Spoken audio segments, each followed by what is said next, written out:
Muchas gracias. Saludos a todos los hermanos y hermanas.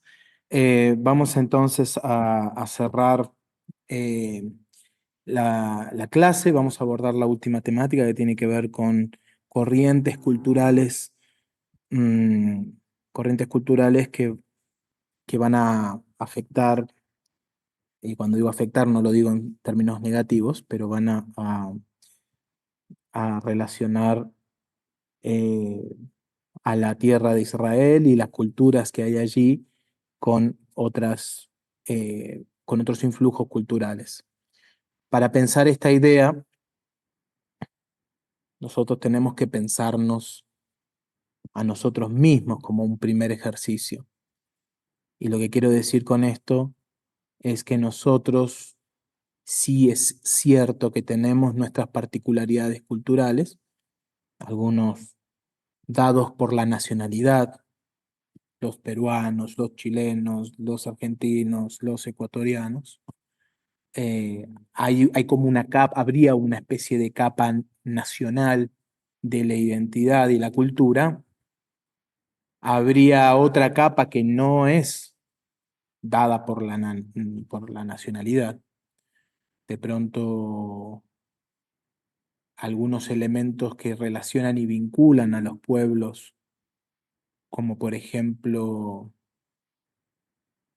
en América Latina tenemos lo que le llamamos el mundo andino, ¿no? Y este sería otra capa donde pueblos correlacionados por los Andes mantienen características culturales, a diferencia de pueblos correlacionados por un río, como el Río de la Plata. Otros pueblos correlacionados por grandes pampas o desiertos y tienen características similares. Entonces, pero más allá de todas esas capas y niveles de correlación que van determinando la cultura, también tenemos el flujos culturales que nos vienen de afuera, como por ejemplo Latinoamérica unida por una lengua dada por la lo que fue el imperio español, la conquista española, que nos correlacionan y nos dan otra capa, otro nivel identitario. Yo les cuento una pequeña anécdota estando en Europa con muchas personas de distintos países. Yo me encontré con filipinos y me sentía a gusto, me sentía en casa. ¿Por qué? Porque la historia de las Filipinas tiene una historia vinculada también a la conquista española y dentro de una capa cultural había una gran relación entre los filipinos y los latinos y en un mundo de diversidad cultural, ahí nos identificábamos y nos relacionábamos muy bien. Entonces, estas corrientes culturales son corrientes culturales que, que nos van a también a dar otra explicación posible de la cultura en Israel. Antes de entrar de lleno a esta temática, yo quería hacer una introducción del tipo hermenéutica. Una introducción del tipo hermenéutica que nos va a permitir, bueno, saber un poquito qué hacer con el material con el que estamos trabajando. Y tomo esta imagen, una imagen viejita, porque está tomada de un libro de hermenéutica. Y el título dice hermenéutica evangélica contextual, pero no esta imagen no refleja la hermenéutica evangélica contextual. Hacia allá vamos. La correlación que existe entre un mensaje bíblico en su sentido original y la correlación que existe con el mensaje bíblico en su sentido hoy actual mantiene una relación un poquito tensa, no fácil de procesar. Han habido muchas propuestas, pero probablemente esta que vemos en este diagrama 1 es la que podríamos nombrar como lectura literalista.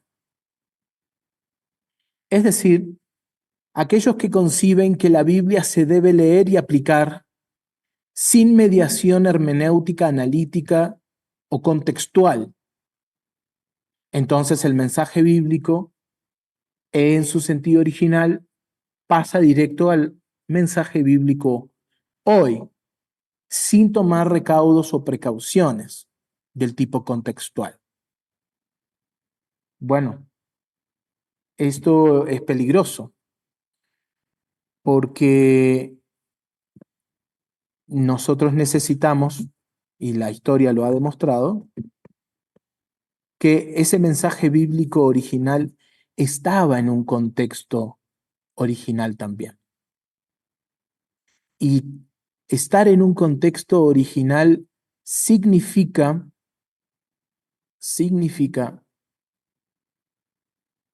estar en una situación, en una coyuntura sociopolítica, por un lado. Por otro lado, significa también estar en un contexto geográfico y, lo que más quisiera destacar en esta clase y al cierre de esta clase, en un contexto cultural. Nosotros no podemos concebir que el mensaje de la Biblia pueda estar aislado del contexto, porque la historia de la interpretación y sobre todo la historia de las lenguas y las traducciones han demostrado que no hay lengua sin cultura. Entonces el usar una palabra, el usar un concepto, está inmerso en un contexto que le da significado, que le da sentido. Y permítame, les voy a mostrar un ejemplo de ello, un ejemplo de lo que les digo. Nosotros tenemos en nuestras Biblias, en nuestro contexto, en nuestra Biblia que usamos en nuestros contextos evangélicos, tenemos la historia del relato de Lucas que nos narra el nacimiento de Jesús y nos dice que, bueno, que María y José viajan por cuestiones del censo y no había lugar, cuando llegaron no había lugar en el mesón. ¿Qué es lo que ustedes ven de raro en esta imagen? Alguien, si se anima, puede activar el micrófono y decir, ¿qué es lo que ver algo raro y que consideran ustedes que no, nunca lo habían visto y hay una extrañeza cultural aquí, en esta imagen? Alguien que se anime a...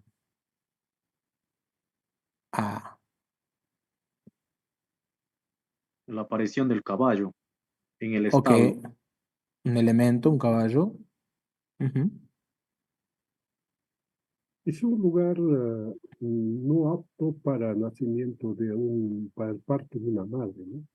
Donde están los animales. Y normalmente hoy en día se representa porque Jesucristo nació rodeado de animales. Ok, Bueno, para mí creo que eso muchas veces, quizás algo inconcebible, ¿no? sí. Quizá el que arriba del establo esté, bueno, lo que en ese tiempo se considera como los aposentos altos, ¿no? Que estaban dispuestos para todos los peregrinos, la parte de arriba, pero sí es raro que esté arriba del establo uno de esos aposentos. Ok, buen ojo, buen ojo cultural. Veamos, aquí, aquí vamos a tener un elemento muy interesante porque sí, nuestra tradición, nuestra traducción incluso va a decir que no había lugar en el mesón, en el mesón. para nosotros culturalmente, la palabra mesón la asociamos a posada.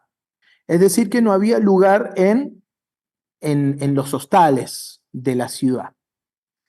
Sin embargo, la palabra es aposento, aposento y se refiere al lugar donde la gente dormía, y los estudios culturales cada vez más constatan y afirman que la palabra que se utiliza en el griego está haciendo referencia a ese lugar donde están durmiendo los, eh, donde están durmiendo estas personas arriba.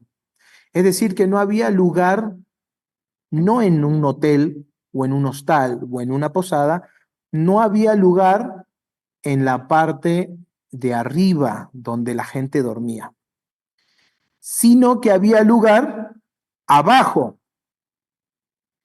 Los estudios de la cultura y la arqueología han demostrado, y cada vez se confirma más porque aparecen más evidencias, que los animales dormían en la parte de abajo de las casas. Esto es una casa, no es un establo. ¿Sí? Es una casa. Es una casa, así como ustedes lo están viendo, una casa típica en Palestina. Si uno le quita la tapa de la casa, lo que va a ver es en la parte de abajo, eh, va a haber lugares para los animales, hierbas y eh, algún que otro animal. Y la escalera se sube a la parte donde la gente dormía. Muy probablemente María llegó embarazada, ya con trabajo de parto, no la van a subir, aparte no había lugar arriba, dice el texto, pero no la van a subir a una mujer embarazada por una escalera para llevarla arriba, dio a luz directamente abajo.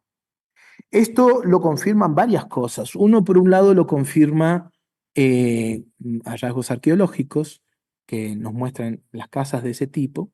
También nos confirman algo que nosotros hablamos, que tiene que ver con la ley del hospedaje, ¿sí? La hospitalidad.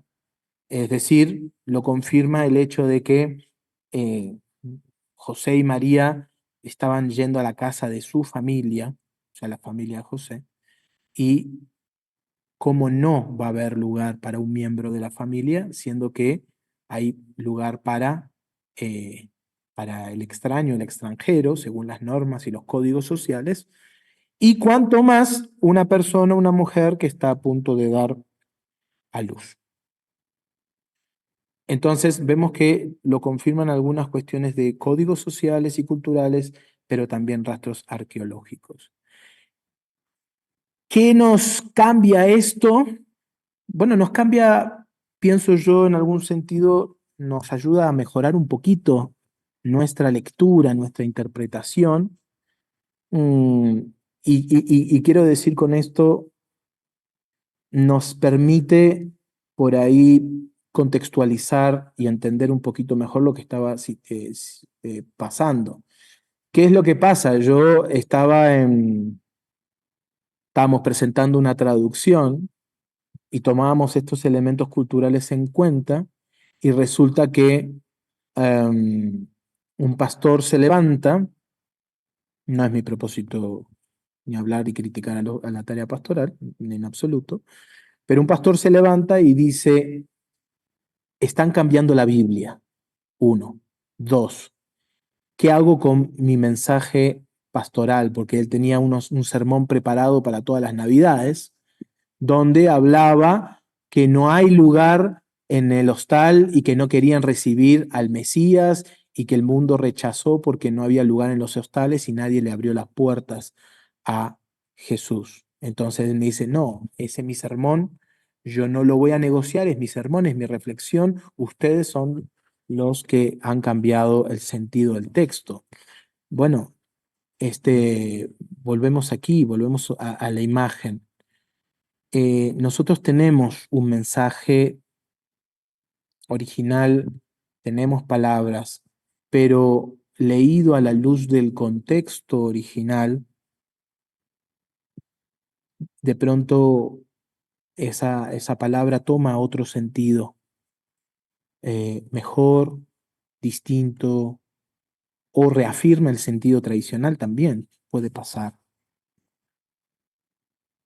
El asunto es que no podemos sacar una palabra como la palabra mesón de su contexto original y asignarle el contexto que nosotros queremos asignarle.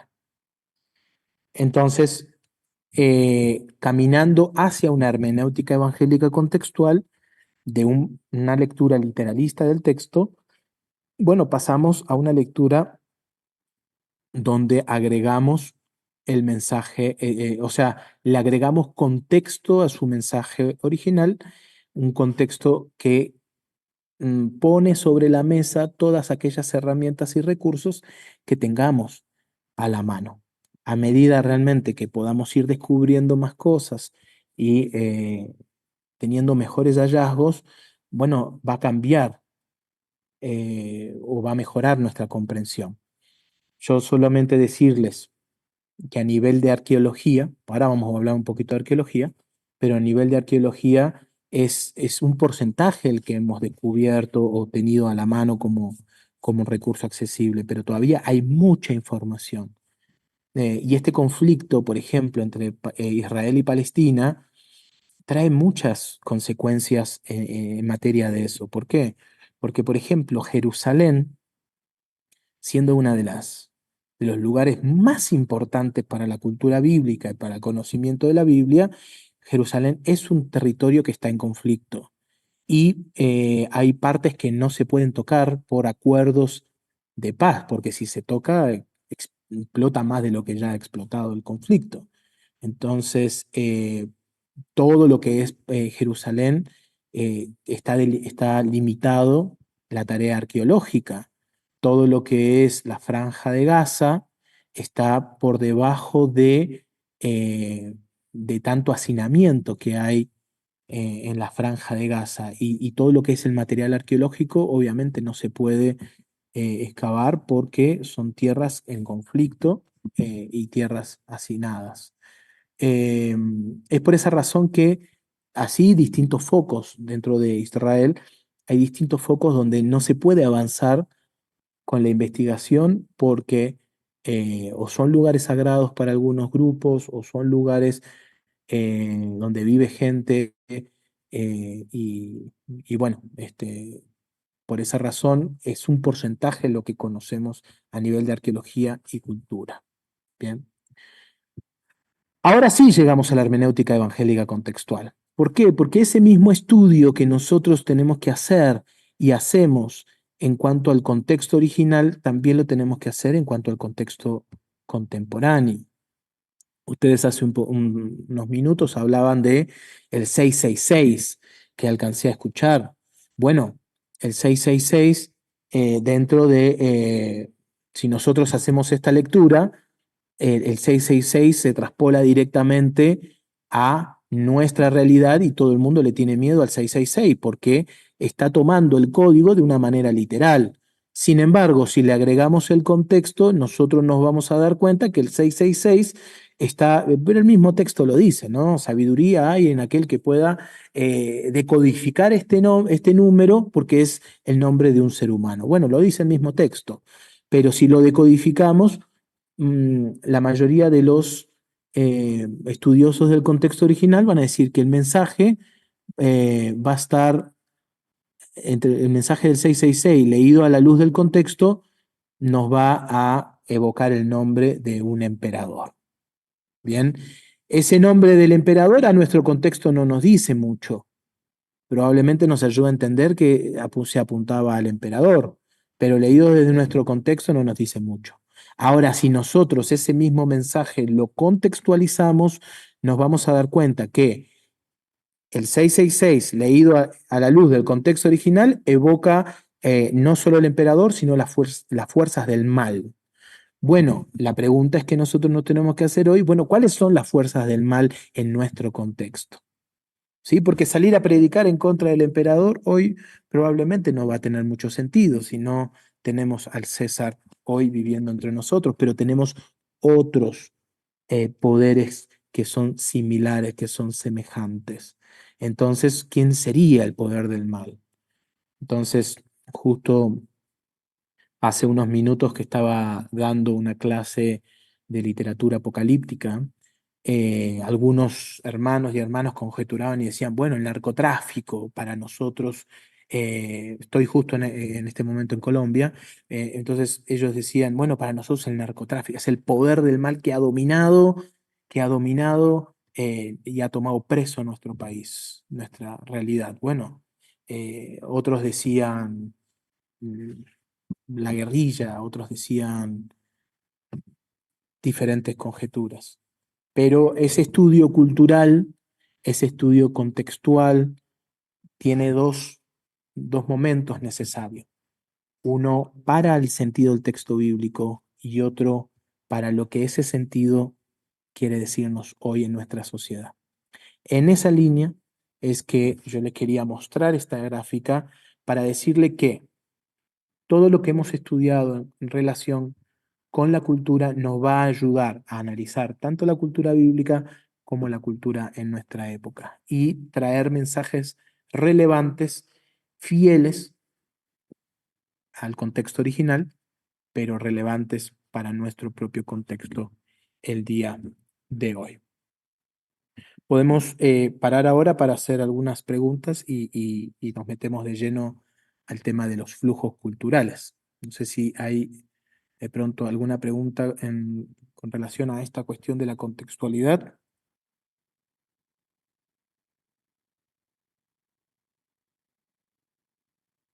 ¿Estamos bien? ¿Es claro?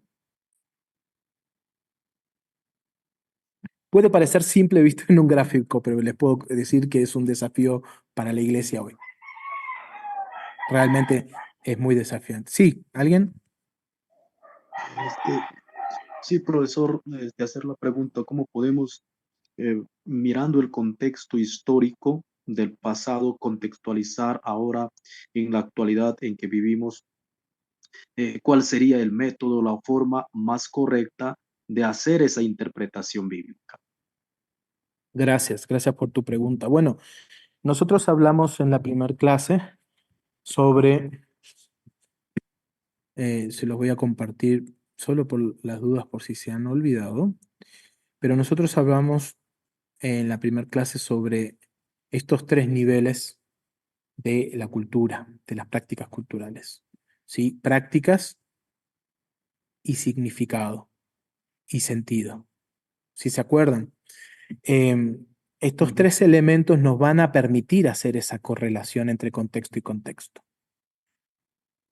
Si yo, por ejemplo, la práctica, comer carne, hacer un asado, una parrilla, que dentro de la cultura argentina, también en Uruguay, Brasil, Paraguay, en muchos países, pero digo, particularmente en esas culturas es algo muy importante y que trae como significado, yendo hacia otro nivel, significado la comunidad, el compartir, el estar juntos, pasar horas, uno pasa horas preparando y comiendo entre 5 o 6 horas sin problema. Eh, bueno, esa es una práctica, pero si esa misma práctica yo la llevo a India, probablemente va a ser, va a ser un atentado, va a ser algo realmente aterrador, porque la vaca es un animal sagrado. ¿Me explico? Es en ese sentido donde las prácticas tenemos que leerlas a la luz de el significado y probablemente dentro del significado y el sentido vamos a hacer unas correspondencias. Es decir, si el 666 es el símbolo del mal, es el símbolo de los poderes del mal en el contexto original, bueno, ahora, ¿cuáles serían el mal en nuestro contexto? Es decir, que la correspondencia, la correlación se da en el plano del significado y el sentido, no siempre de la práctica, no siempre del término más visible y material que es la práctica. Les pongo un ejemplo en el área de traducción. Ustedes saben que la traición es una práctica cultural para nuestro contexto mala, negativa. Es una práctica nociva, dañina. Entonces nosotros leemos, voy a sacar esto, nosotros leemos la traición de Judas y realmente nos eriza la piel de pensar tanta maldad al Mesías, a Jesús, y cómo lo hizo, y con el beso, y para nosotros nos estremece desde ese sentido. Ahora, está atestiguado por traductores que se han llevado la traducción, han hecho la traducción en pueblo, creo que en África fue este ejemplo que les voy a contar, donde hicieron la traducción y leyeron la historia de la traición y la gente se levantó y empezó a aplaudir. La gente ovacionaba, ovacionaba, ovacionaba y los consultores decían, ¿qué estará pasando? Claro, cuando indagaron, se dan cuenta que para esa cultura la traición es un valor, es algo positivo. Y Judas es un héroe. ¿Me explico? Judas es un héroe. Entonces, ahí nosotros tenemos dos prácticas similares, pero con diferente interpretación, diferente sentido. Lo mejor y la recomendación para hacer esas correlaciones sería no tomar la práctica, sino avanzar hacia el sentido. Con esto va a pasar muchas cosas. El velo para la mujer, por ejemplo, ¿no? Algunos hacen la traspolación directa, ¿no? Si se prohíbe usar si se pide usar velo, vamos a usar velo. Bueno, pero ¿qué significaba el velo? ¿No será que significa algo distinto? Cuando en una carta de Pablo habla en contra de los peinados, ¿era lo mismo un peinado en aquella época que un peinado hoy? ¿Me explico? Entonces es ahí cuando avanzamos al nivel del sentido que podemos hacer unas correctas correlaciones y probablemente interpretar el texto de una forma más fiel y relevante, diría yo. ¿Sí? Adelante, Michael. Michael, Sí, profesor, buenas tardes. mano, ¿qué tal? ¿Cómo estás? Muy bien, profesor. Una consulta. Dígame. Por favor, dime si de repente estoy analizando erradamente el tema cultural, pero si sabemos que la enseñanza bíblica trasciende toda cultura y no es que se queda anclada en una cultura para que a partir de esa cultura enseñe o lleve la enseñanza bíblica, porque la enseñanza bíblica pasó desde de la cultura de Abraham, la cultura hebrea, la cultura griega, llega a nosotros los latinos. Entonces, quizás yo puedo ver, profesor, la enseñanza bíblica, una enseñanza que no se, como digo, no se ancla en una cultura para enseñar a partir de esa cultura y que todos tienen que someterse a esa cultura. Entonces, yo veo más apertura, más abierta. Con ese análisis, profesor, podríamos decir que la enseñanza bíblica es acultural, o sea, no es que es específicamente o exclusivamente desde una cultura y si otros no se acogen esa cultura, entonces estamos malinterpretando. Explíqueme, por favor. Gracias. Yo no creo que la enseñanza bíblica sea cultural. Más bien creo que la enseñanza bíblica en cada cultura plantea un desafío distinto. Pienso yo que muchas veces pensamos que muchas veces pensamos que la cultura bíblica es una sola y ahí corremos el riesgo de que nuestros misioneros sean el modelo de cultura. Y lo cierto es que nuestros misioneros también vivían culturalmente con sus prácticas propias. Esto se los digo porque más de alguna vez me he encontrado con algún caso en que los misioneros eran quienes enseñaban el mensaje de la Biblia y cuando se iban los misioneros venían personas evangelizadas con con canastito de 6 botellitas de Coca-Cola porque había que vivir como los misioneros vivían. Y resulta que eh, el mensaje de fe terminaba siendo la cultura de los misioneros. Y no es eso. Creo yo que cada cultura va a tener un desafío distinto. Hay culturas donde eh, se naturalizan cosas. En nuestra propia cultura, nosotros no podemos constituirnos como modelo de cultura. Pienso que nuestra cultura, haciendo una lectura crítica, nuestra lectura se aleja mucho de algunos valores bíblicos. Ustedes trabajaron con el profesor Juan José Barreda, trabajaron el tema del colectivismo, el tema de las culturas como grupos colectivos de cuidado mutuo, donde el mensaje incluso de salvación es un mensaje colectivo, sé salvo tú y será salvo tu casa. Pero nosotros vivimos en nuestra cultura moderna occidental, vivimos cada vez más una distancia del colectivo y hacemos que nuestro Dios sea un Dios particular, individual, que lo vive uno y los demás, cada uno vivirá según su asunto, ¿no? Entonces, es por esa razón creo que cada cultura va a tener que relacionarse con el texto y evaluar en qué medida su cultura puede crecer y mejorar dentro de los planes que Dios ha tenido para ellos. Bien. Bueno, sigamos. El hermano Lorenzo, adelante, el hermano Lorenzo y seguimos. Bueno, profesor, muy buenos días, profesor. ¿Qué tal? ¿Cómo Quiero estás? saber, pues, llaman sobre el que estamos estudiando contextual. Ujú. ¿Las teologías contextuales pretenden ser teologías hermenéuticas?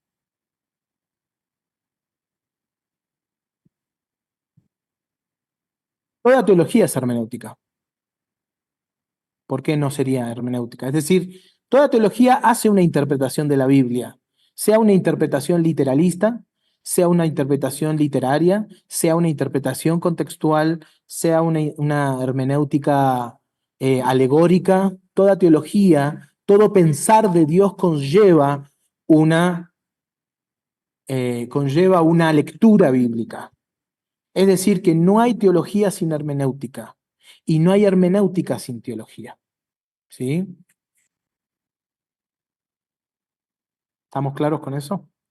Es decir, que la hermenéutica evangélica contextual, que es ese nombre que se le ha puesto como un método de hermenéutica, la hermenéutica evangélica contextual lo que dice es, nosotros como evangélicos vamos a predicar la palabra de Dios, pero antes de predicarla la vamos a estudiar en su contexto original y, mejor aún, vamos a estudiar nuestros propios contextos para poder ser asertivos y nuestro mensaje evangelizador, bueno, que sea relevante para nuestro contexto.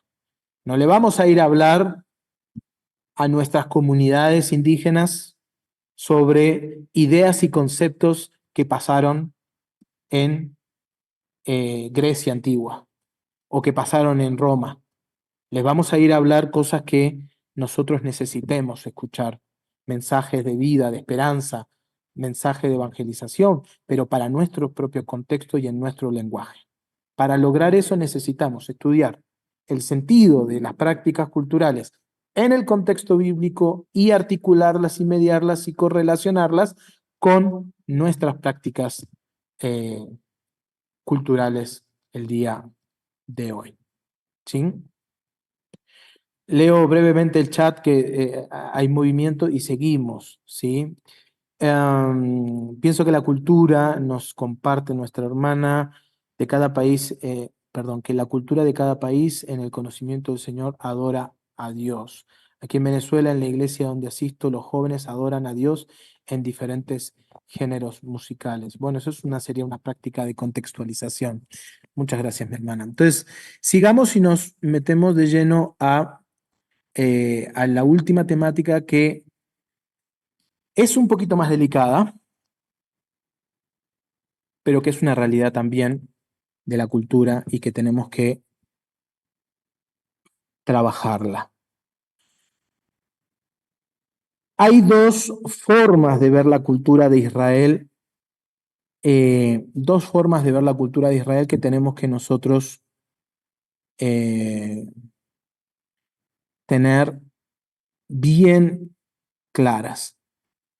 Una forma de ver a Israel es ver la cultura de Israel como la más grande y la más importante. ¿Por qué? Porque nosotros leemos la Biblia y entonces consideramos que Israel y la cultura del pueblo de Dios es la cultura más importante que ha dado la historia. Esa tradición hermenéutica, esa tradición de investigación científica se dejó de usar allá por los años 60, pero todavía sigue presente, ¿sí? Todavía sigue presente, sobre todo aquellos que mm, quieren justificar el Estado sionista de Israel. Eh, bueno, ellos consideran que la cultura de Israel es la más importante. Y la cultura hitita, babilonia, egipcia, persa, griega, de Asia, Mesopotamia, África, son culturas insignificantes, ¿no? Culturas bajas, pequeñas, culturas que no han tenido mayor impacto en la historia. Pero la cultura de Israel, la cultura del pueblo de Dios, es la más importante. Bueno, realmente los estudios han crecido y hoy por hoy podemos dar testimonio de otra cosa, que las culturas más importantes que ha dado la historia en la antigüedad, algunas voy a señalar acá, hay otras que sí son extraordinariamente importantes, pero que corresponden a otras partes del globo. Las culturas más importantes hoy a nivel de producción cultural eh, son Babilonia, Egipto y Grecia. Y englobo dentro de Babilonia, englobo Asia y la cultura mesopotámica, ¿no? Pero las englobo ahí en Babilonia. Decir que son las más importantes, yo no digo que son las que más amamos, queremos o adoramos, no estoy diciendo eso. Lo que estoy diciendo es que son potencias culturales. Es como querer explicar, por ejemplo, Puerto Rico. Es como querer explicar Puerto Rico y para hablar de la cultura en Puerto Rico tenés que hablar sobre Estados Unidos y la influencia que hay desde Estados Unidos a países cercanos a él. Es inevitable la influencia que hay de Estados Unidos a otros pueblos. Israel cada vez es más chiquitito a nivel de influencia. Es decir, Israel era un pueblito chiquitito que quedaba en el cruce bordeando eh, el océano Mediterráneo y recibía muchas influencias de Grecia, de Babilonia, de Egipto. Bien, este es el cambio de paradigma hoy en la actualidad. Cada vez más debemos reconocer esto, que Israel fue altamente influenciado su cultura por Babilonia, Egipto y Grecia.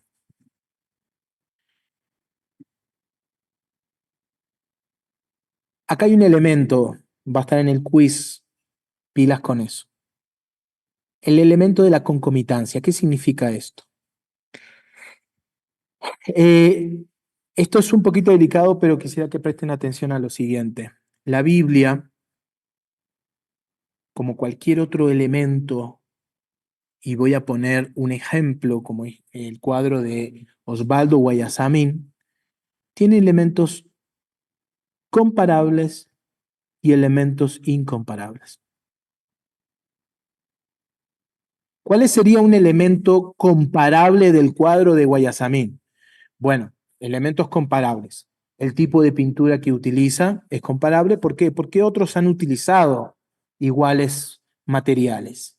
Lienzo, óleo, etcétera, ¿sí? Materiales. Otro, estilo, cuestiones de estilo. El cuadro de Osvaldo Guayasamín tiene mucha relación con Picasso, mucha relación con Francisco de Goya en España. Y eso lo hace un elemento altamente comparable porque manejan diferentes y similares técnicas. Incluso el drama de Goya está presente en el cuadro de Guayasamín y, ¿por qué no?, la cuestión del sombreado, el trabajo con las sombras, muy utilizado en otros pintores también. Bueno, yo no soy una persona experta en pintura, pero hasta lo que pude investigar podemos tener esas influencias. Ahora, este es un cuadro incomparable en muchos sentidos. Es incomparable porque para mí me representa algo muy fuerte. Yo vivo en Ecuador y en Ecuador el Waldo Guayasamín es fuerte, es importante. Me representa a mí porque me habla de la ternura, una madre con un hijo, una hija, y me hace acordar a mi madre, me hace acordar a mi abuela, me hace pensar la ternura. Y mi vinculación con este cuadro no lo quita el hecho de que haya elementos que son comparables, no lo quita. Es decir, que sí hay elementos que lo hacen comparable, pero no significa que haya elementos incomparables. Con la Biblia pasa igual, mis hermanos. Y esto puede ser delicado, me gustaría que lo puedan tomar a bien. Con la Biblia pasa asuntos iguales. Dentro de la materialidad, dentro de la construcción literaria, dentro de los recursos literarios, dentro de algunos elementos legislativos, hay elementos que son comparables porque hay elementos que se correlacionan con otros pueblos y otras literaturas, dada por algunos influjos culturales provenientes de Babilonia, de Egipto, de Grecia. Eso le llamamos elementos concomitantes. Concomitantes quiere decir que son elementos que son comparables, que tienen una correlación. No significa que uno tomó de otro, significa que tiene una correlación. La Biblia tiene elementos comparables a otras literaturas, pero tiene elementos incomparables.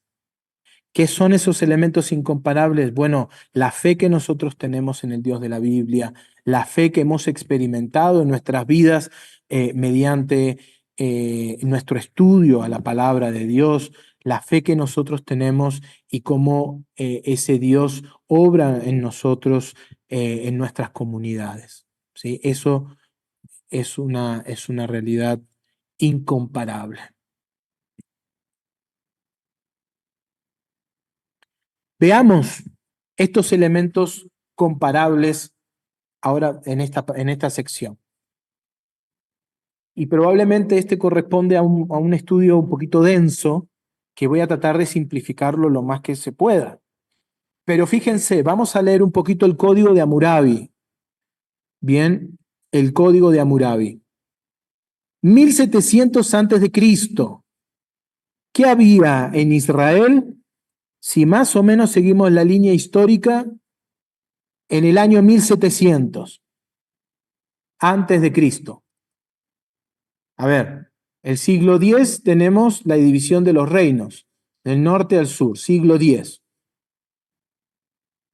Si seguimos para atrás, algunos van a decir, bueno, 1300, 1400 de pronto, tenemos el Éxodo.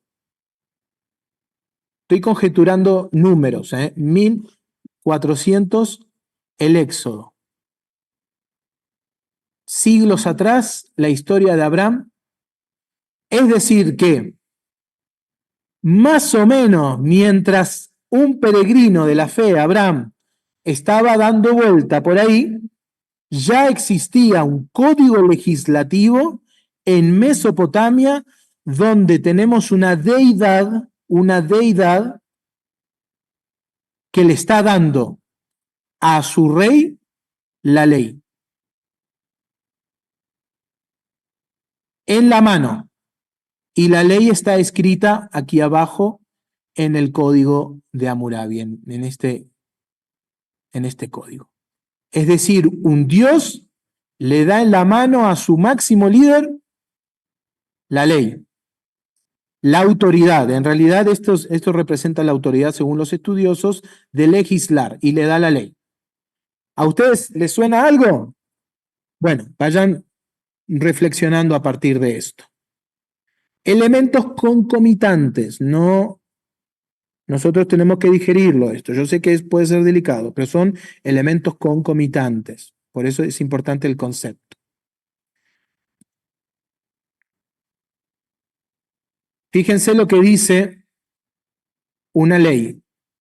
Si un juez instruye un caso, dicta sentencia y extiende veredicto sellado, pero luego modifica su sentencia, al juez le probarán que ha cambiado la sentencia y la suma de la sentencia la tendrá que pagar 12 veces.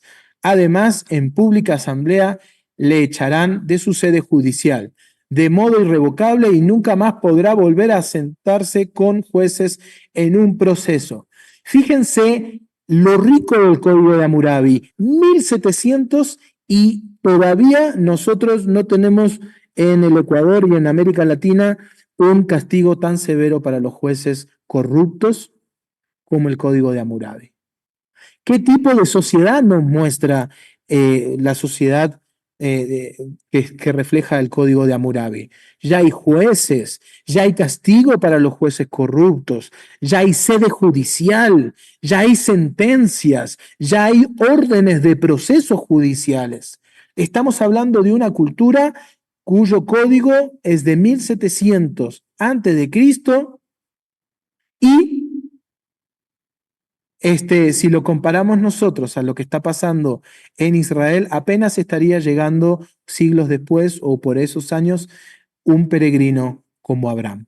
¿Me explico? O sea, fíjense lo tremendo que es la cultura en otras partes del globo en relación o vis a vis la cultura de Israel. Por eso no podemos nosotros hacer esa afirmación que se sostuvo por muchos años de pensar que la cultura en Israel era la cultura más excelsa. Ahora, ¿qué pasa si comparamos? Y esto es lo delicado. ¿Qué pasa si comparamos? Fíjense el Código de Hammurabi lo que dice.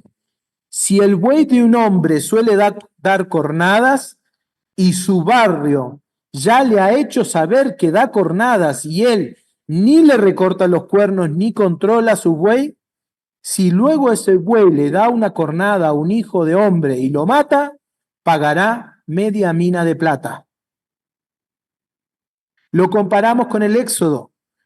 Pero si el buey fuere acorneador desde tiempo atrás, es decir, que ya se sabía, porque de tiempo atrás, y a su dueño se le hubiere notificado y no le hubiere guardado, y matare a hombre o mujer, el buey será apedreado y también morirá su dueño. ¿Hay alguna relación entre uno y el otro? ¿Hay algo parecido? ¿Alguien quiere activar su micrófono y decir yo veo parecido esto y veo diferente esto? ¿Alguien que se anime? Profe, Sí. sí, definitivamente con los datos que nos estás dando, yo puedo ver que Dios ha estado, porque dice que todo lo bueno viene de Dios. Entonces, estas culturas que antes ya tenían todo un régimen de justicia, entonces ellos también de alguna manera ya tenían lo bueno en su corazón y estaba expresando, cuyo bueno venía de Dios prácticamente. Pero Ok, mi duda es, sí. mi duda es cómo Dios en su soberanía él elige a un pueblo aparte de todos ellos para iniciar me refiero con Abraham, para iniciar toda una enseñanza. Bueno, Sí. hagamos después el análisis teológico. En principio, cotejemos las evidencias de la cultura que refleja el Código de Hammurabi con la cultura bíblica.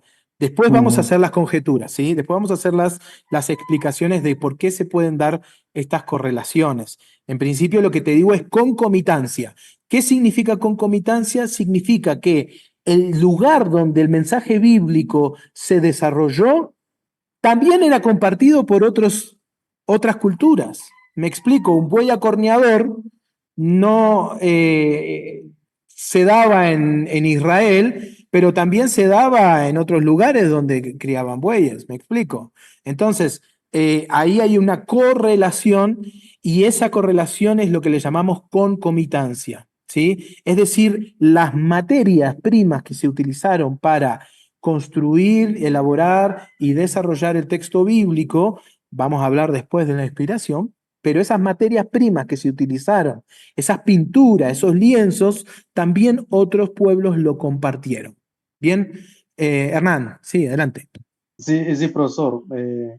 Si miramos en el texto anterior, ya hay una comparación en la cual lo toma también Éxodo, lo que está mencionando, ¿no? Sí, Entonces, si en el código Hammurabi menciona diciendo si el dueño o el corneador, el buey, va a pagar su dueño. Pero si vemos en el Éxodo, ahí ya vemos, dice que no solamente va a pagar, sino va a ser muerto el buey y va a ser muerto también el hombre. el castigo es distinto, Ajá.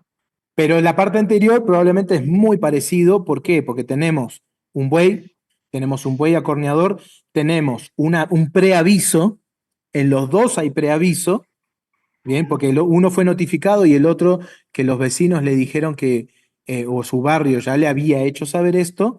Y ¿qué es lo que tenemos después? Que mata a alguien, ¿no? El buey mata.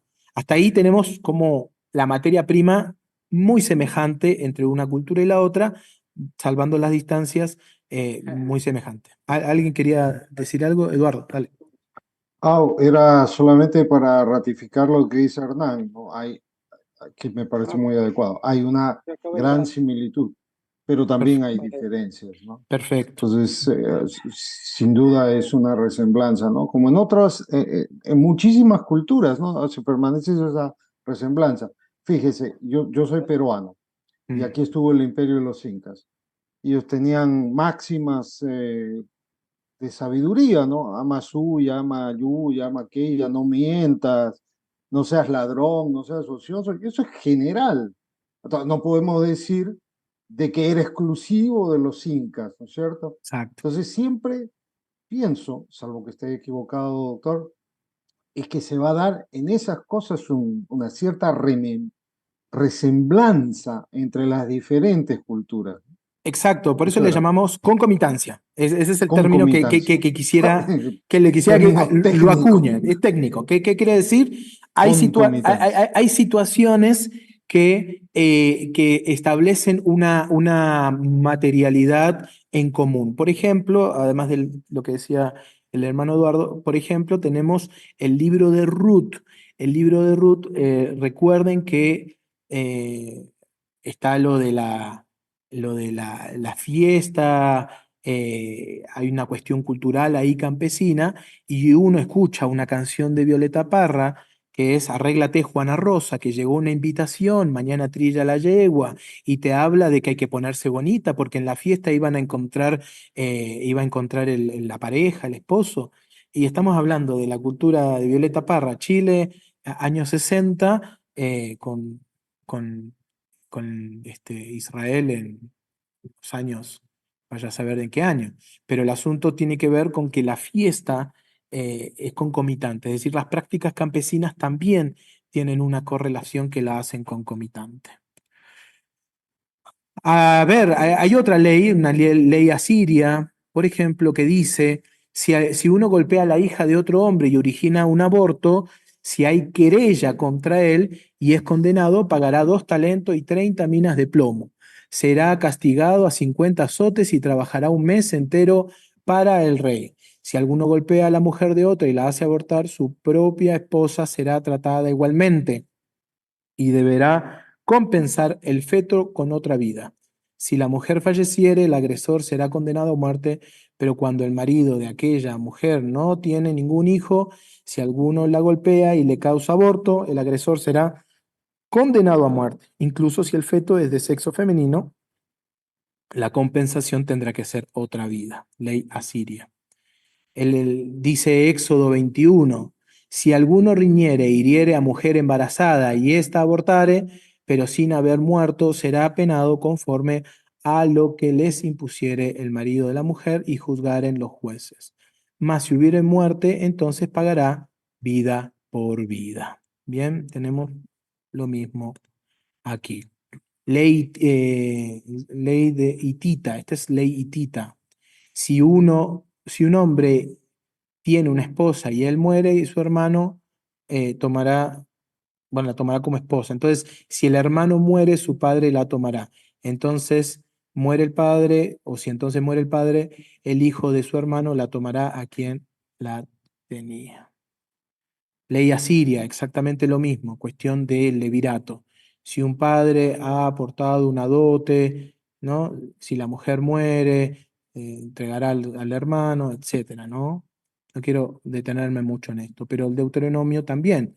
Cuando hermanos habitaren juntos y muere alguno de ellos y no tuviere hijos, la mujer del muerto no se casará fuera con hombre extraño, y entonces se casará con hermanos. Esto le llamamos la ley del levirato, una ley que es importante en el Deuteronomio. Acuérdense que Jesús con los saduceos discuten sobre la ley del levirato, pero encontramos la ley del levirato, también la encontramos en la ley asiria y en la ley hitita. Bien, es decir, que pueblos de la zona también compartían códigos legislativos. Así nosotros tenemos muchos elementos, como por ejemplo también tenemos como también tenemos elementos em, culturales como la circuncisión.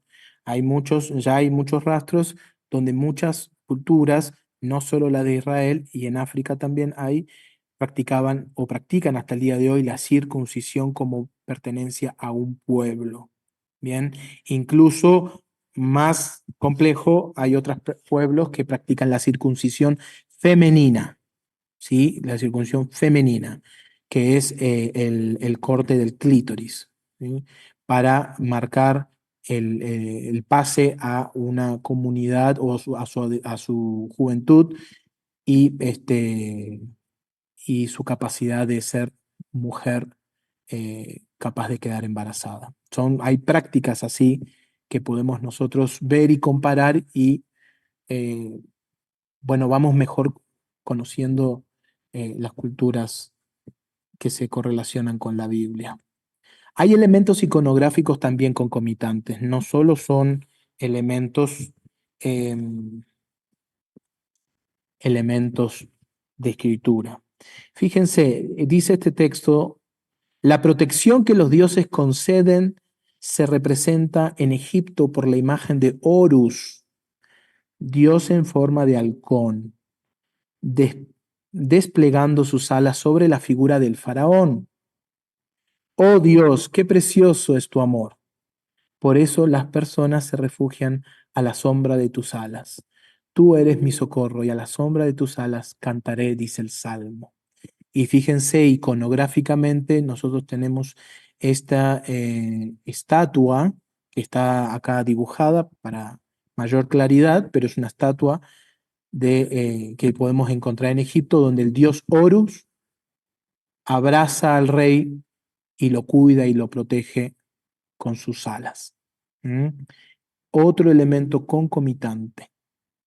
Tenemos este relieve egipcio del templo de Amenofis III en Luxor. El Museo de Luxor está en línea por si les interesa investigar. El barro evoca la posibilidad permanente de ser recreado en manos del alfarero, ¿no?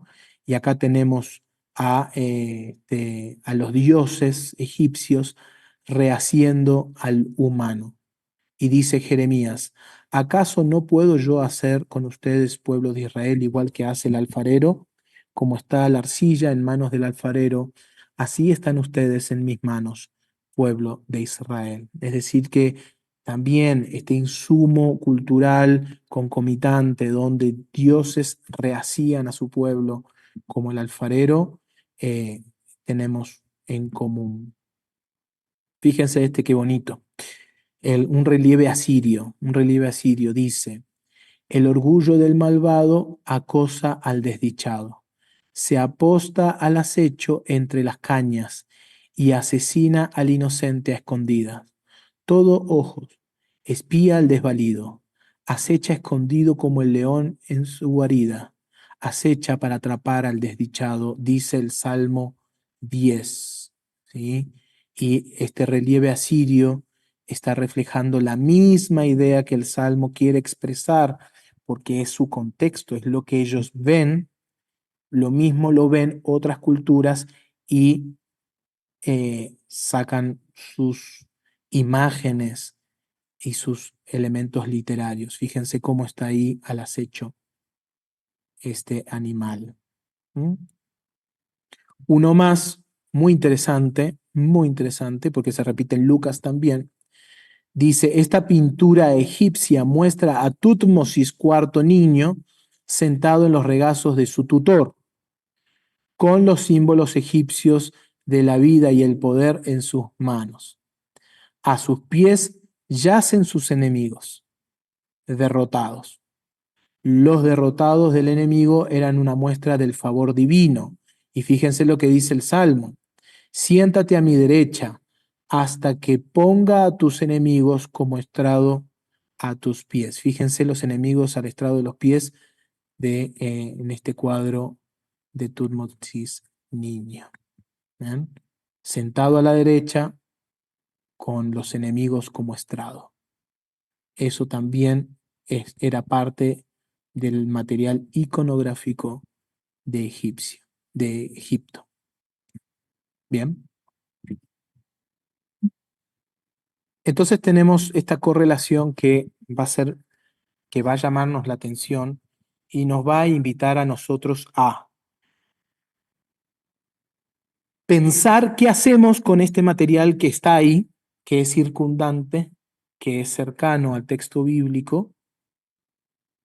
¿Para qué nos sirve? Más allá de que para algunas personas pueda ser algo difícil de procesar. Y yo mencioné algunas cosas, hay muchas más, ¿no? Muchas más. En principio, la invitación es metodológicamente que nosotros desde la fe bíblica, desde la fe en el Dios de la Biblia, podamos acercarnos a estas culturas que han establecido flujos culturales al mismo tiempo que han sido productos del mismo entorno sociocultural, acercarnos a esa Biblia, pero para conocer mejor a nuestro Dios. ¿Qué quiero decir con esto? Sí, hay elementos que son similares, pero hay elementos que se diferencian. Esos elementos que se diferencian van a ser una gran herramienta para nuestra fe, porque nos van a permitir conocer mejor a cuál es el Dios que seguimos y adoramos por medio de este texto, que es la Biblia. Y voy a mostrar un ejemplo, espero que me dé el tiempo, ¿sí? Pero quiero mostrar este ejemplo de una cultura mesopotámica donde hay un relato sobre la creación. En principio, para entender este relato, les quiero mostrar, hay dos tipos de deidades, los Anunnaki y los Igigi, o Igigu, también Anunnaku, también se ha transliterado. Los Anunnaki eran dioses superiores y los Igigi o Igigu eran dioses inferiores. Bien, hasta ahí partimos porque este es un material muy valioso, muy extenso también sobre la creación. ¿Y qué es lo que quiero que nosotros podamos ver? Que con este insumo cultural que no pertenece al texto bíblico, sino a cultura circundante, nosotros vamos a notar cuál es la diferencia de nuestro Dios en el texto bíblico. Entonces, fíjense que este material, más que asustarnos o traernos problemas o dolores de cabeza, tiene que ser un recurso cultural que nos va a permitir entender las particularidades de Dios. Esto en los estudios bíblicos se les va a llamar la relación entre Dios y los dioses, es decir, entre nuestro Dios único y los dioses del entorno. Y dice así esta historia, presten mucha atención, no se duerman. Bueno, cualquier cosa lo van a ver en la repetición ya con un café en mano. Dice, cuando los dioses eran como el hombre, cuando los dioses eran como el hombre, soportaban la tarea. Llevaban la espuerta sería como la carga. La espuerta de los dioses era grande y la tarea pesada. Abundante era la fatiga. Los grandes Anunnaki, la septena, quería hacer soportar la tarea a los Igigu. Es decir que los dioses, los grandes dioses Anunnaki, tenían que soportar la tarea pesada. Y como pasa en muchas empresas, no quiero que ningún empresario se sienta ofendido, pero se la tiran a los dioses más chiquititos y dicen, no, la tarea pesada se la damos a quien está debajo en las jerarquías. Entonces se lo pasan a los Ikigo. Dice, tomaron el cubilete, no importa, entendamos lo que podamos entender. Sacaron suerte, se repartieron los dioses. Impusieron la tarea a los Ikigu. Está allí Belet Ilid, la matriz. Que la matriz vuelque, que dé forma y que el hombre lleve las puertas del Dios. Es decir, los Anunnakos se lo pasaron a los Ikigu. Y los Ikigu dijeron, no, pidámosle a la matriz que haga hombres y se lo damos a los hombres. ¿No? Entonces llamaron a la diosa, interrogaron a la comadrona de los dioses, la sabia Mami, así se llama. Tú has de ser la matriz formadora de la humanidad. Forma el Lulu que soporte el yugo, que es la obra de Enlil, y que el hombre lleve la carga a la espuerta del Dios. Es decir, los Ikigu se lavaron las manos y dijeron, inventen a los hombres para que ellos lleven la carga. Nosotros no la queremos.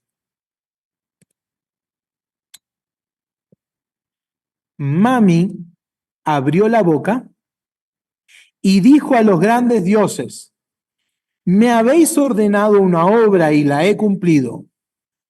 Habéis matado a un Dios con su espíritu.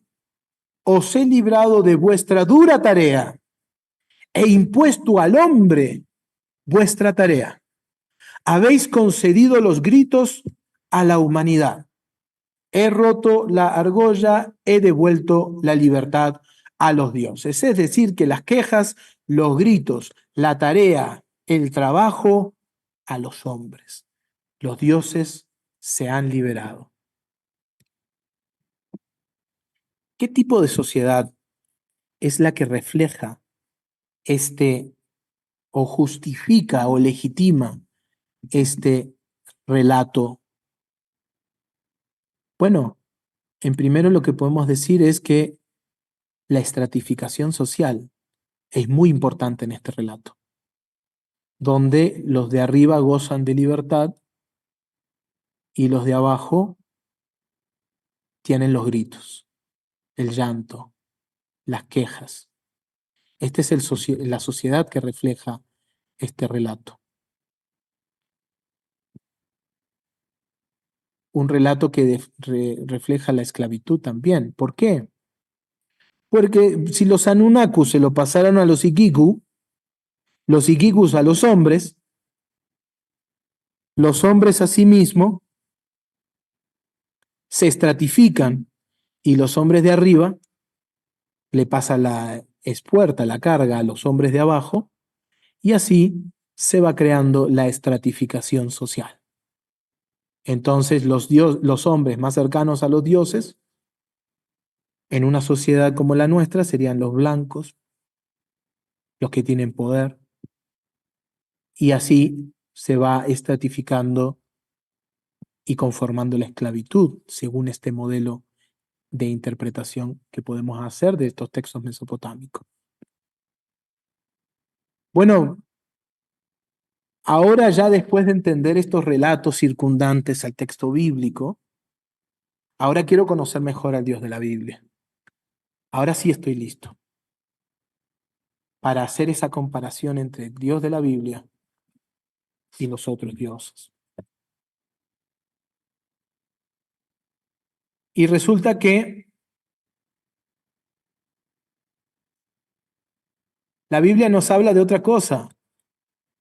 Nos habla del descanso. Nos habla del reposo. Y el Dios de la Biblia no solo nos sugiere, sino nos ordena que descansemos. Y uno dice, wow, qué diferencia tan increíble.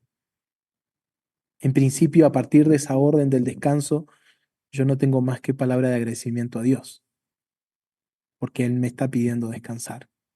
¿Y cuánta falta me hacen, mis hermanos? Descansar. ¿Cuánta falta nos hace descansar? Ahora bien, hay dos pedidos del descanso de Dios. Uno reflejado en Éxodo 28 y otro reflejado en Deuteronomio 5. Yo les pregunto, Éxodo 28, ¿por qué nos pide, abra su Biblia y me ayuda, ¿por qué Dios nos pide descansar? ¿Por qué Dios nos pide descansar?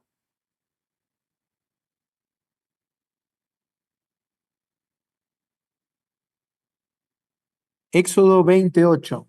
Lea Éxodo 28 y los versículos que siguen. ¿Cuál es el fundamento del descanso?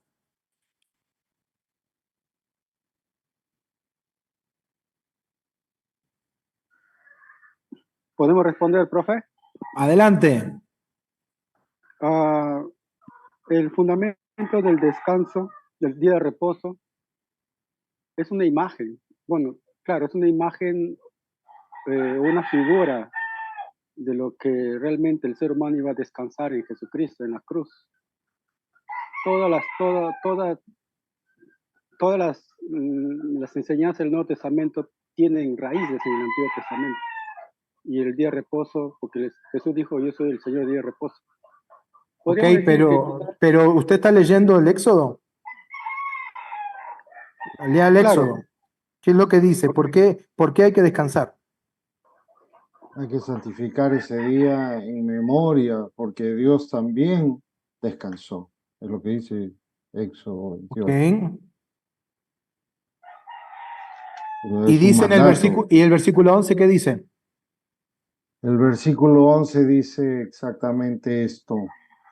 Dice, porque en 6 6 días. días hizo Jehová los cielos y la tierra, el mar y todas las cosas que hay en ellos hay, y reposó en el séptimo día. Por tanto, Jehová bendijo el día de reposo y lo santificó. El fundamento del día de descanso visto desde el Génesis, perdón, desde el Éxodo, recordando el Génesis, es que Él es el creador, para empezar. Y su acto de creación es un acto de amor para con el humano. Fíjense lo contrario y opuesto que es el relato de los Anunnaki, que van odiando y el trabajo y se van liberando de la carga. Más bien, la tarea la hace Dios. Y Él descansa. Y Él quiere lo mismo para el humano. Yo descansé. Tú descansa también. Vean cómo estos elementos que por ahí nosotros los hemos leído, los hemos, no sé, estudiado, pero visto a la luz del contraste con otras culturas, realza, se levanta, ¿sí? La particularidad de Dios en contra de otros dioses de la antigüedad también. Entonces tenemos ahí el primer fundamento, la creación. Yo los hice, no los mandé a que otro lo hiciera, yo hice el trabajo y asimismo ordeno que ustedes descansen. Vamos al Deuteronomio. Vamos al Deuteronomio. Yo tengo mi Biblia acá. ¿Cuál es el fundamento? Asimismo le pregunto, ¿cuál es el fundamento, el por qué el descanso en Deuteronomio 5? 12 y siguientes, es 12, me imagino, hasta el 15.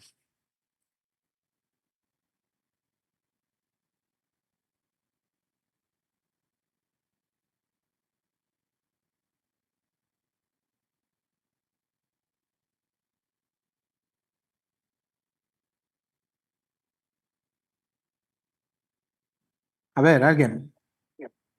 Sí.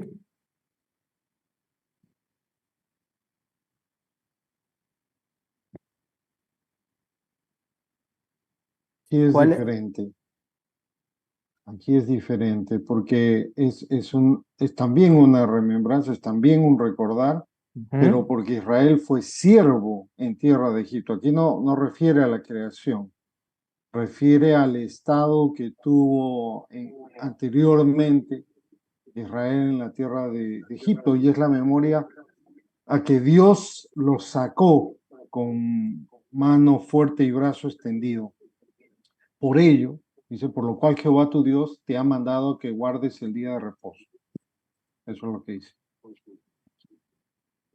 Qué tremendo, Guardarás porque, el día de reposo. qué tremendo, porque aunque en el Génesis Dios haya creado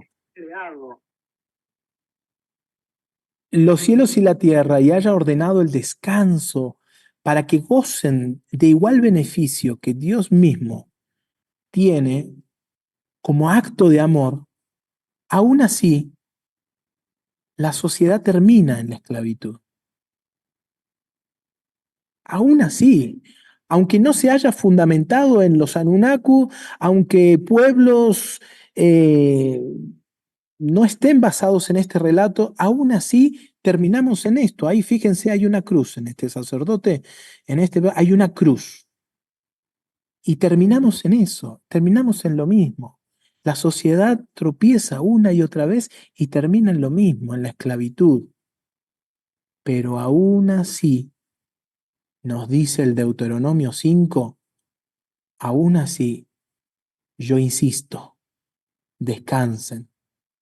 Ahora no solo se acuerden de que yo los creé, ahora acuérdense de que yo los liberé.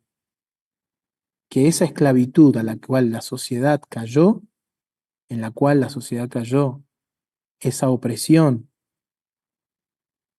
del cual el pueblo hebreo fue víctima, bueno, vuelvo a mostrar mi favor, vuelvo a mostrar mi opción por la libertad, por la dignidad. Y ahora descansen, pero ahora ya no solo como un recuerdo de la creación, ahora descansen como un acto de justicia. Fíjense lo que dice el texto. ¿Mm? Acuérdate que fuiste siervo en tierra de Egipto y que Jehová tu Dios te sacó de allá con mano fuerte y brazo extendido. Por eso te lo pido. Y fíjense lo que dice aquí, el 14 es más estremecedor todavía. Descansarás. Ninguna obra harás tú, ni tu hijo, ni tu hija, ni tu siervo, ni tu sierva, ni tu buey, ni tu asno, ni ningún animal tuyo. ¿Se queda ahí? No, sigue. Ni el extranjero que está dentro de tus puertas. ¿Para qué? Para que el mismo beneficio que tú tienes lo tengan tu siervo y tu sierva como tú. Así como yo, Dios, al crear, descansé, tú descansa. Y asimismo tú y tus siervos. El acto creacional como un acto de justicia y el acto del descanso también como un acto de justicia, como un acto de igualdad, de equilibrio social, donde no se legitima en ninguna circunstancia el dominio de unos sobre otros. Muy distinto, muy diferente entonces a la lectura que podemos hacer de la sociedad estratificada por el relato de los Anunnaki. Mi hermano Lorenzo tenía una consulta, una pregunta. Adelante. Si alguien más pregunta, creo que podemos hacer preguntas. Sí, profesor. No, Tenemos tiempo. quiero que ya decirle sobre Lucas 12:29, donde habla el descanso en Dios, ¿no? Te dice así, que llama, reposa en este día en Dios. Su presencia irá contigo y dará descanso. No te preocupes tu vida y descansa en las manos de Dios. Aunque haya problemas, confía en Dios. Es tu ayudador, aunque haya momentos difíciles, camina y confía. Él va a tu lado. O sea que el descanso confirma a Dios, ¿no? Sí, sí, el descanso es fundamental en la teología del Antiguo y el Nuevo Testamento. Tanto que pienso yo que leído a los ojos de la comparación con esta cultura, de la historia de los Anunnaki, pienso yo que a mí desde el cristianismo me confronta. ¿Por qué? Porque nosotros del cristianismo pasó desde muy temprana edad de la iglesia primitiva, pasó del día del descanso el sábado al domingo por la resurrección. Pero no hemos abandonado, o sea, la teología cristiana no ha abandonado nunca el descanso. El descanso sigue siendo un elemento fundamental, un elemento de justicia, un elemento de igualdad, un elemento de reafirmar nuestra fe en el Dios creador, un elemento donde nosotros procuramos el descanso de todos, desde el descanso personal hasta el descanso de aquellas personas que están en otro estrato social, ¿sí? Tu siervo, tu sierva, todo descansa. Y el cristianismo solo pasó del sábado al domingo por recordar la resurrección, pero no puede nunca abandonar el sentido del descanso el día domingo.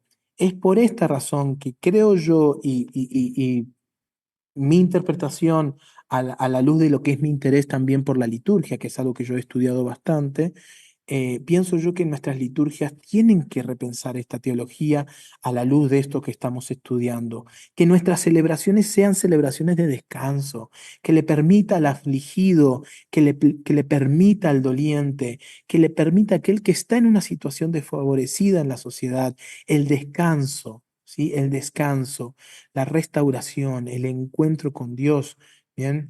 Que no nos olvidemos de esto, que el descanso y el Shabbat que pasó al domingo sea un tiempo de justicia social, un tiempo donde las diferencias sociales se anulan por un día. Miren qué belleza la de Dios en haber creado un día donde nos recuerda que Él no creó la sociedad estratificada que nosotros insistimos en sostener, que Él no creó la sociedad con injusticia social que muchos pretenden mantener. Que tanto es así, y en su tremenda sabiduría creacional nos dice, te ordeno que un día, que es el día de descanso, descansen todos en la sociedad, ¿no? Así como yo descansé. Esto lo podemos ver y lo podemos resaltar y lo podemos contextualizar a la luz de lo que justamente hemos dicho en la primera parte de la clase. Cuando hacemos una hermenéutica contextual, nos volcamos ahora a nuestra sociedad. Ya vimos el tema del descanso visto a la luz de su contexto cultural, ahora lo vemos a la luz de nuestro contexto cultural y decimos cuáles son aquellos elementos que impiden el descanso en nuestras comunidades, en nuestros domingos. ¿No será que nuestros jóvenes están trabajando en un call center, en un shopping mall el día domingo vivimos en una sociedad donde nadie para, donde vivimos sobregirados y no hay el verdadero descanso que es el encuentro, que es la restauración, que es la justicia? ¿Será que nuestras iglesias están manteniendo estructuras de dominación? ¿Será que atendemos realmente al necesitado como corresponde? ¿Será que honramos realmente el sábado? Bueno, ahí hacemos todas las preguntas que corresponden a una aplicación contextual. Después de haber hecho el estudio del pasaje en su contexto. Mi hermano Felipe, adelante.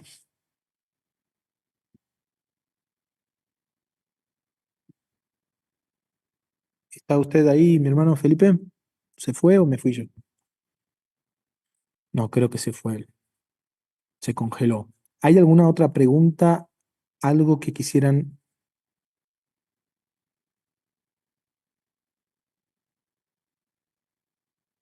Avancemos un poquitito entonces y Sí, profe.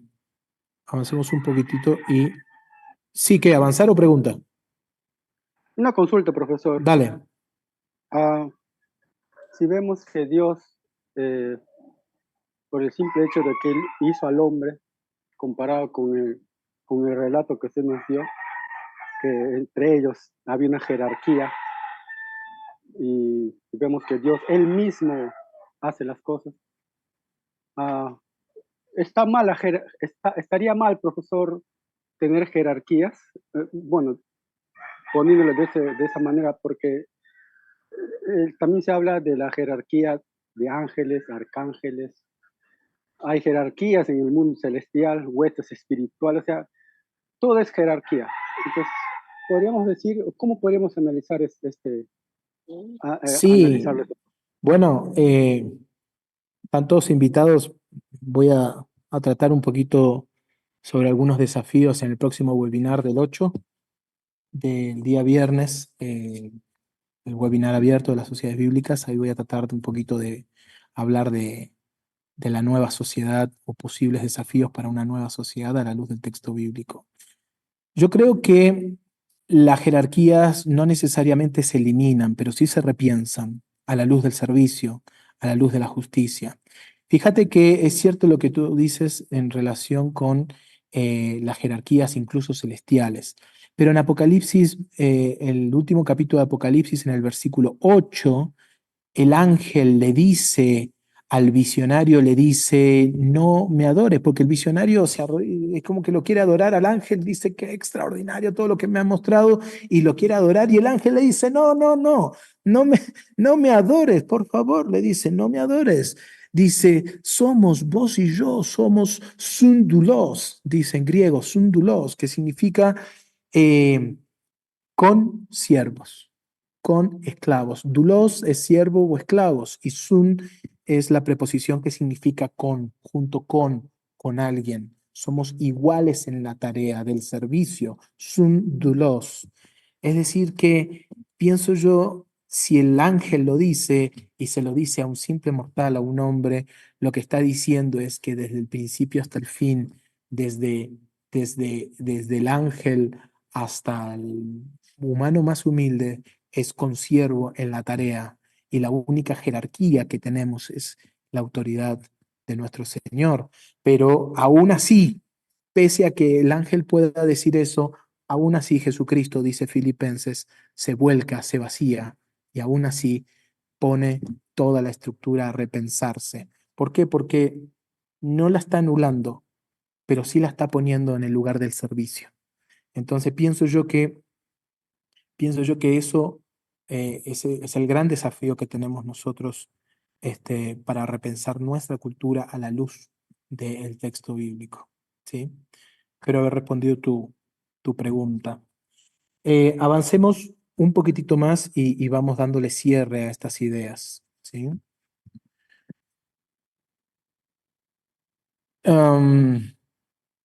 Mi hermano Felipe, adelante, que usted quería hablar y justo se le cortó. Yo no quería dejar de escucharlo.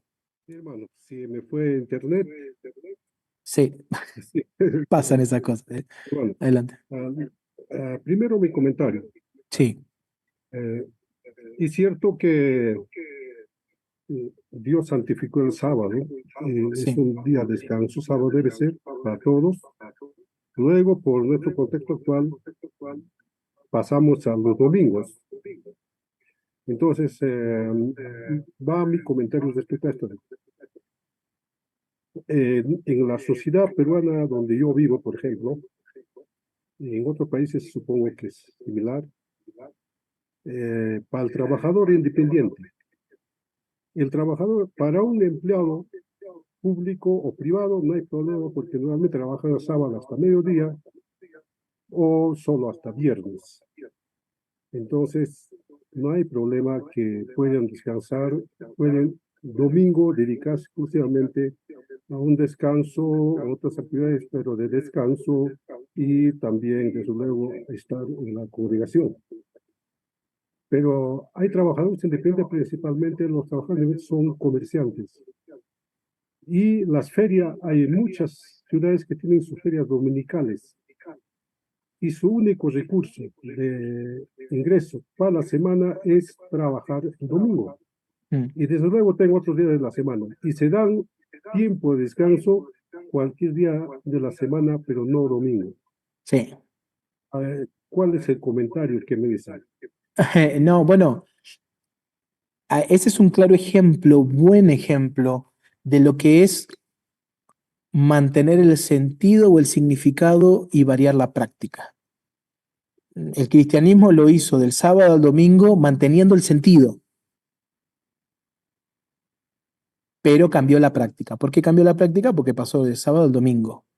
Asimismo, otros también lo pueden hacer. Es decir, mantener el sentido variando la práctica según las coyunturas y según los momentos, ¿no? Eso creo que es la gran tarea de una hermenéutica contextual. Mantener las prácticas, mantener los sentidos, pero adaptar las prácticas. Eso nos pasó en la pandemia con la iglesia. Hoy, ¿qué hacemos? ¿Vamos a la iglesia?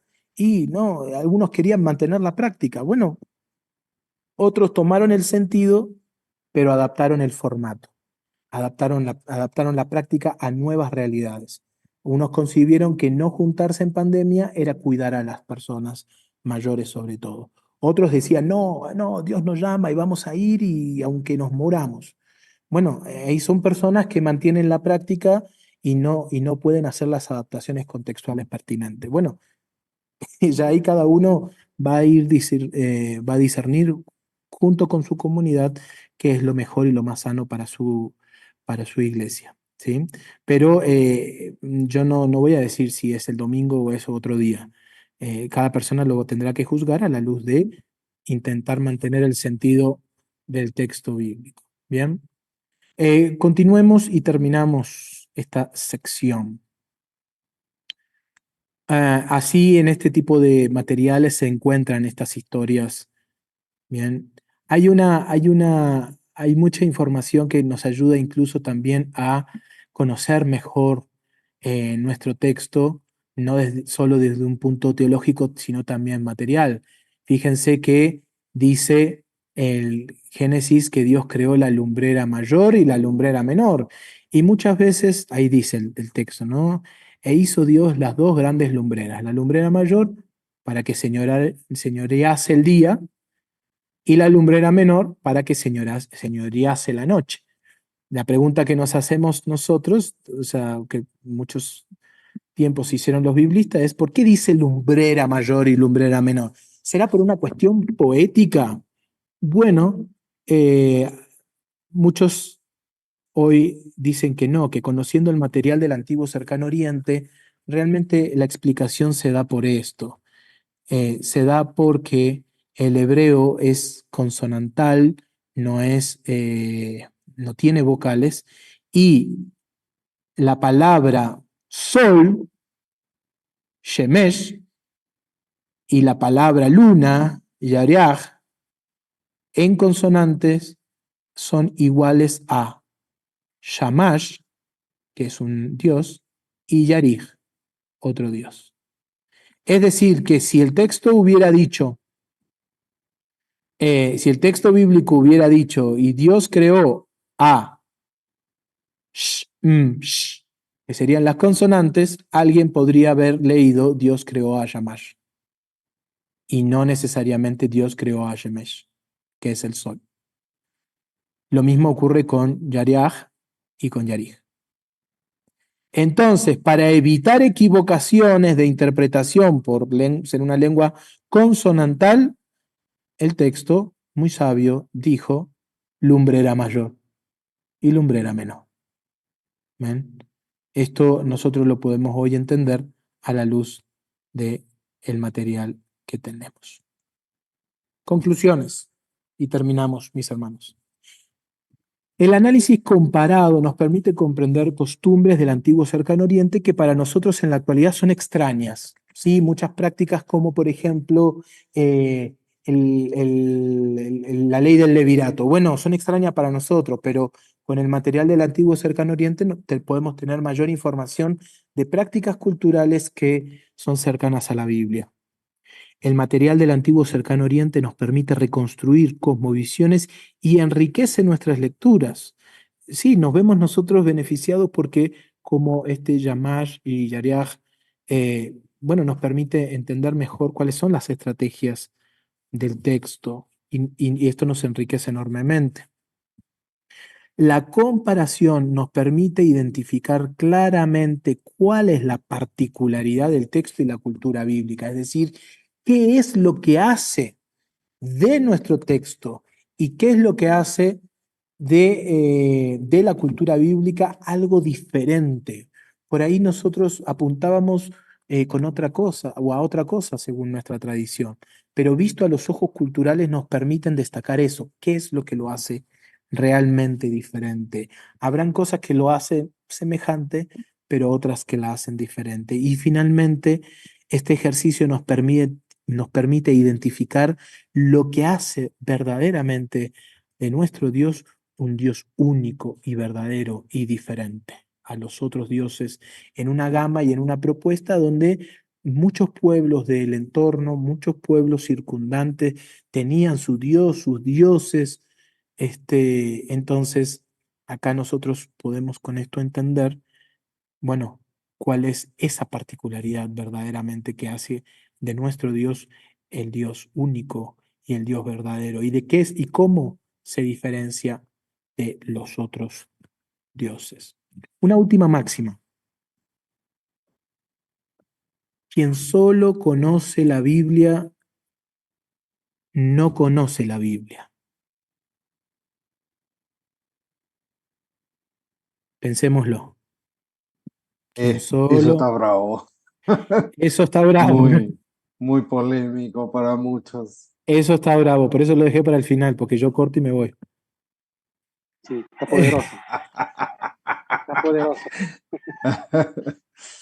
Pero, Es, fíjate, es, es muy bueno eso, realmente. pero Gracias, profesor. pensémoslo así, porque nosotros por ahí nosotros nos encerramos en leer la Biblia y no conocemos que la Biblia está en un contexto cultural, que la Biblia tiene una correlación cultural, que la Biblia dialoga con otros pueblos y debate y le dice, no, pero este es mi Dios y esto es lo que hizo. Y otros pueblos le responderán y le dirán, no, pero nuestro Dios es... Y ahí se vienen los debates. Hay mucha literatura circundante al texto bíblico sobre dioses, discusiones sobre dioses. Es por esa razón que es un diálogo, son preguntas y respuestas. Y en medio de esa pregunta y respuesta entramos nosotros. Y si nosotros no nos ubicamos en esos diálogos que hay, nunca vamos a entender de lo que realmente estamos leyendo y tenemos en el texto. Quien solo conoce la Biblia, no conoce la Biblia.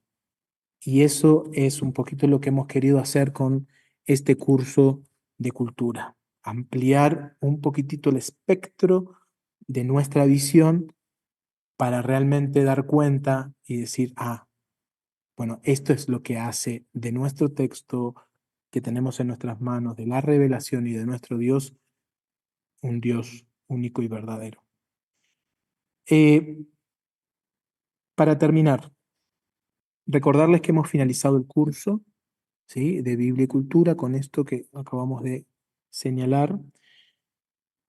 Pedirles, sugerirles, invitarles a que marquen su asistencia, ¿sí?, todas las asistencias de las 6 clases, que hagan el control de lectura, ¿sí? Eso está en la clase 1, y que hagan el quiz. Son 10 preguntas que va a abarcar el temario de la clase 1 a la clase 6. Bien, entonces son como 10 preguntas de resumen. Háganlo y con eso van a completar los requerimientos de aprobación del curso. ¿Estamos bien, Leticia? Estamos finalizados entonces. Solo agradecerles Sigue abierto el foro de preguntas al docente. Yo sé que han quedado preguntas, yo lo entiendo, y me disculpo por ahí abarcar tanto contenido, pero es el tiempo que tenemos. Entonces, si alguien quiere preguntar, seguir dialogando, bueno, está el foro de preguntas al docente, entonces ahí será un buen espacio de encuentro. Eso, muy agradecido. Muchas gracias.